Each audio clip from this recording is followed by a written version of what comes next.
think has happened to this mythic idea of the hero in our culture today? It comes up in an experience. I think, I remember during the Vietnam War seeing on the television the young men in helicopters going out to rescue one of their companions at great risk to themselves. They didn't have to rescue that young man. It's the same thing working. It puts them in touch with the experience of being alive. Going to the office every day, you don't get that experience, but suddenly you're ripped into being alive, and life is pain, and life is suffering, and life is horror. But by God, you're alive, and it's spectacular. And this is a case of being alive, rescuing that young man. But I also know a man who said once, after years of standing on the platform of the subway, I die a little bit down there every day, but I know I'm doing so for my family. There are small acts of heroism that occur without regard to the nobility or the notoriety that you attract for it. That's right. And the mother does it by the isolation she endures in behalf of the family. Of the raising. Motherhood is a sacrifice. On our veranda in Hawaii, there are little birds that come that Jean likes to feed, and each year there have been one or two mother birds.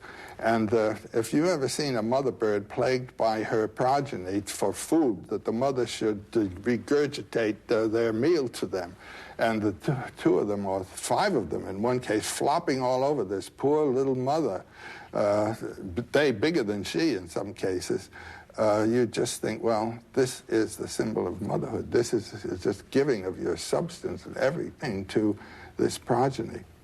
This should be it in marriage. A marriage is a relationship.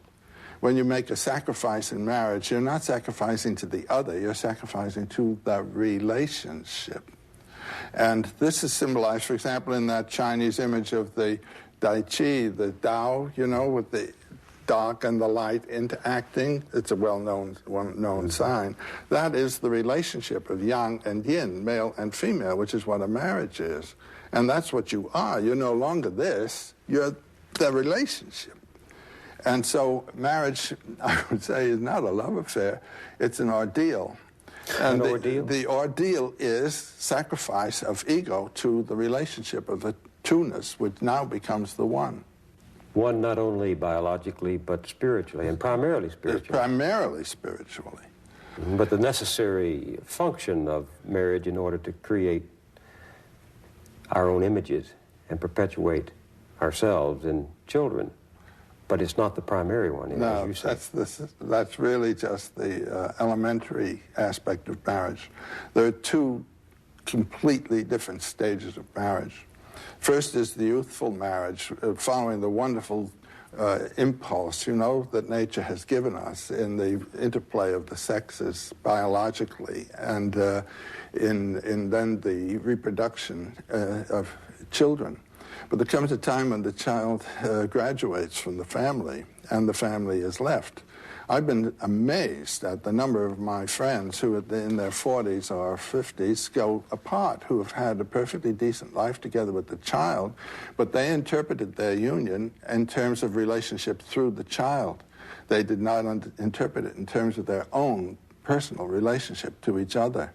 Utterly incompatible with the idea of doing one's own thing. It's not one's own thing, you see. It is, in a sense, one's own thing, but the one isn't just you, it's the two together. And that's a purely mythological image of the sacrifice of the visible entity for a transcendent unit, cracking eggs to make an omelet, you know? And by marrying the right person, we reconstruct the image of the incarnate God. And that's what marriage is. The right person. How does one choose the right person? Your heart tells you it ought to. Your inner being. That's the mystery. You recognize your other self. Well, I don't know, but there's a flash that comes, and something in you knows that this is the one.